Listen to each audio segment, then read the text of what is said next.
Hi, back to ഹാർമണിയുടെ മറ്റൊരു എപ്പിസോഡിലേക്ക് ഹാർദവമായ സ്വാഗതം. നമ്മൾ കുറച്ച് ദിവസമായി മീറ്റിംഗ് ഇതിലൂടെ വീഡിയോസ് നമ്മൾ കണ്ടിട്ട് നമുക്ക് വീണ്ടും തുടരാം നമ്മുടെ ഹോളിസ്റ്റിക് യാത്ര അല്ലെങ്കിൽ സമഗ്രാരോഗ്യത്തിന്റെ യാത്രയിൽ നിങ്ങളേവരെയും ഹാർദവമായി ഞാൻ സ്വാഗതം ചെയ്യുന്നു. Let our body, mind and soul shine forever. Holism എന്ന് പല പ്രാവശ്യം ഈ എപ്പിസോഡുകളിൽ നിങ്ങൾ കേട്ടിട്ടുണ്ട്. ഹോളിസ്റ്റിക് ഹെൽത്ത് എന്ന് കേട്ടിട്ടുണ്ട്, ഹോളിസ്റ്റിക് ചികിത്സ എന്ന് കേട്ടിട്ടുണ്ട്. കുറച്ചുകൂടി ആധികാരികമായിട്ട് ഞാൻ വേർഡ് നിങ്ങൾക്ക് കൃത്യമായി മനസ്സിലാക്കാനായിട്ട് ഞാൻ കുറച്ച് കാര്യമായിട്ട് പറയാം. ചിലപ്പോൾ ഈ വീഡിയോ കുറച്ച് ലെങ്ത് ആയി പോയാൽ നിങ്ങളത് ക്ഷമിക്കുക, കാര്യങ്ങൾ മനസ്സിലാക്കാൻ വേണ്ടിയിട്ടാണെന്ന് മാത്രം പറയും. അതിനു മുന്നേ ഞാനൊരു റിക്വസ്റ്റ് നിങ്ങൾ എല്ലാവരുമായിട്ട് പറയുകയാണ്. എന്റെ വീഡിയോ ഇപ്പോൾ കണ്ടുകൊണ്ടിരിക്കുന്ന നിങ്ങൾ ഓരോരുത്തരും എന്താണ് നിങ്ങളുടെ മനസ്സിൽ ഹോളിസം എന്ന് കേൾക്കുമ്പോൾ അല്ലെങ്കിൽ ഹോളിസ്റ്റിക് ഹെൽത്ത് എന്ന് കേൾക്കുമ്പോൾ നിങ്ങൾക്ക് തോന്നിയ തോട്ട്, ചിന്ത എന്താണെന്നുള്ളതൊന്ന് കമന്റ് ചെയ്തേക്കാവോ? എല്ലാവരും ഒന്ന് കമന്റ് ചെയ്യാം. ഓക്കെ, ഇനി ഹോളോസ് എന്ന വാക്കിന് അർത്ഥം അതൊരു ഗ്രീക്ക് പദമാണ്. ആ ഗ്രീക്ക് പദത്തിന്റെ അർത്ഥം സമഗ്രം എന്നതാണ്. അതിന്റെ റൂട്ട് എന്ന് പറയുന്നത് ഒരു ദക്ഷിണാഫ്രിക്കൻ രാജ്യതന്ത്രജ്ഞനായിട്ടുള്ള അദ്ദേഹത്തിന്റെ പേര് ജാൻ ക്രിസ്ത്യൻ സ്മർട്ട് എന്നാണ്. അപ്പോൾ അദ്ദേഹം ഹോളിസം എന്ന വാക്ക് കോയിൻ ചെയ്തു ഫസ്റ്റ് ഇൻ ദ വേൾഡ്. അദ്ദേഹം ഇറക്കിയ ഒരു പുസ്തകം ഹോളിസം ആൻഡ് ഇവല്യൂഷൻ എന്നൊരു പുസ്തകം അദ്ദേഹം പുറത്തിറക്കിയിട്ടുണ്ടായി. അതായത് ഹോളിസം എന്ന് പറയുന്നത് അദ്ദേഹത്തിന്റെ വീക്ഷണത്തിൽ എല്ലാ മേഖലയിലും ഹോളിസ്റ്റിക് എന്ന വാക്ക് ഉപയോഗിക്കാം. അത് ജീവനത്തിൽ ഉപയോഗിക്കുമ്പോൾ, അഥവാ നമ്മൾ എല്ലാവരും ഇംഗ്ലീഷിൽ ആ വാക്ക് ജീവനം എന്ന് പറയുമ്പോൾ ചിലപ്പോൾ നിങ്ങൾക്ക് അറിയുന്നുണ്ടാവില്ല. ലൈഫ് സ്റ്റൈൽ എന്നതിന്റെ മലയാളമാണ് ജീവനം എന്നുള്ളത്. അത് ജീവനത്തിൽ ഉപയോഗിക്കുമ്പോൾ ഹോളിസ്റ്റിക് ജീവനവും അല്ലെങ്കിൽ ഹോളിസ്റ്റിക് ലൈഫ് സ്റ്റൈൽ എന്നും, അത് ചികിത്സയിൽ ഉപയോഗിക്കുമ്പോൾ ഹോളിസ്റ്റിക് ചികിത്സ എന്നും നമുക്ക് വിളിക്കാം. വ്യക്തമായി ഞാൻ മനസ്സിലാക്കുന്നു. അപ്പൊ നിങ്ങൾ കാര്യങ്ങൾ മനസ്സിലാക്കുക. ഹോളിസം എന്ന വാക്ക്, ഹോൾ ബോഡി എന്ന് നിങ്ങൾ കേട്ടിട്ടുണ്ട്. ഹോൾ ബോഡി, പൂർണ്ണമായ ശരീരം. ആ വാക്കിന്റെ റൂട്ട് വേർഡാണ് ഹോൾ എന്നുള്ളത്. അപ്പൊ ഞാൻ ഹോളോസായി, ഹോളോസ് ഹോളിസമായി, അവിടെ നിന്നാണ് ഹോളിസ്റ്റിക് ഹെൽത്ത്, ഹോളിസ്റ്റിക് ട്രീറ്റ്മെന്റ് എന്നുള്ള വേർഡുകളിലേക്ക് പിന്നെ കാലം എത്തിയത്. ഓക്കെ, കൂടുതൽ കടന്ന് മുന്നോട്ട് നമ്മൾ ചിന്തിക്കുമ്പോൾ ഹോളിസം എന്ന വാക്കെന്ന് നമ്മൾ കൂടുതൽ മനസ്സിലാക്കുമ്പോൾ, ഹോളിസ്റ്റിക് എന്ന് പറയുമ്പോൾ ഒരു വസ്തുവിന് അതിന് വ്യത്യസ്തമായ പാർട്സുകൾ ഉണ്ടല്ലോ. നമുക്കറിയാം, ഇപ്പൊ നമ്മൾ ഹ്യൂമൻ എന്ന് പറയുമ്പോൾ നമുക്ക് 2 കൈയുണ്ട്, 2 കാലുണ്ട്, 2 ചെവിയുണ്ട്, 2 കണ്ണുണ്ട്. അപ്പൊ ഇങ്ങനെ പാർട്സുകളായിട്ട് അല്ലെങ്കിൽ ഇന്റേണൽ ഓർഗൻസ് ഉണ്ട്, പുറത്തെ കാണുന്ന ഓർഗൻസ്. അപ്പൊ ഇങ്ങനെയുള്ള ഏതൊരു വസ്തു ആയിക്കോട്ടെ, ചേതന വസ്തു ആയിക്കോട്ടെ, അചേതന വസ്തുക്കളായിക്കോട്ടെ, ആ വസ്തുവിന് വിവിധ ഘടകങ്ങളുണ്ട്.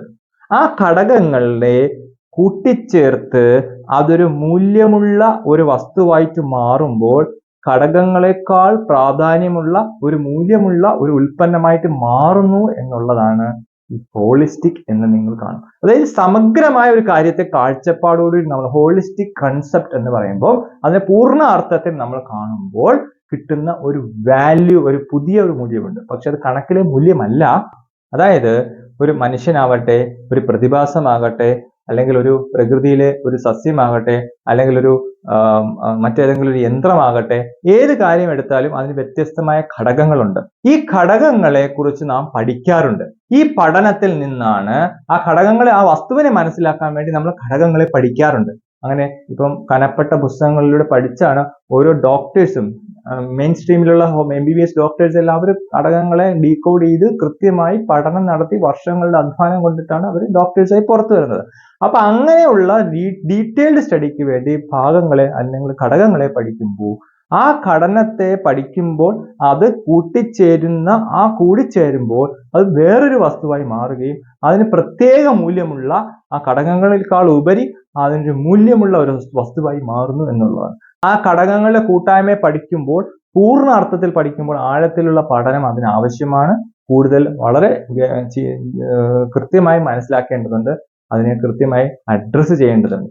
അങ്ങനെ അഡ്രസ്സ് ചെയ്യേണ്ട ഒരു ഉപകരണമാണ് മനുഷ്യ ശരീരം എന്നുള്ളത് എന്നാണ് ഞാൻ പറഞ്ഞത്. അപ്പൊ നിങ്ങൾക്ക് ഇതിന്റെ സീരിയസ്നെസ്, അതിന്റെ ഒരു സാധ്യത മനസ്സിലായി കാണുമെന്ന് ഞാൻ വിശ്വസിക്കട്ടെ. അപ്പൊ ഞാൻ പറഞ്ഞു വരുന്നത്, ഇങ്ങനെ ഹോൾ ബോഡി ആയിട്ട് കണ്ടുകൊണ്ട് അതിനെ മനുഷ്യൻ എന്ന് പറയുന്ന ജൈവരാസ പ്രവർത്തനങ്ങളും ഒട്ടനവധി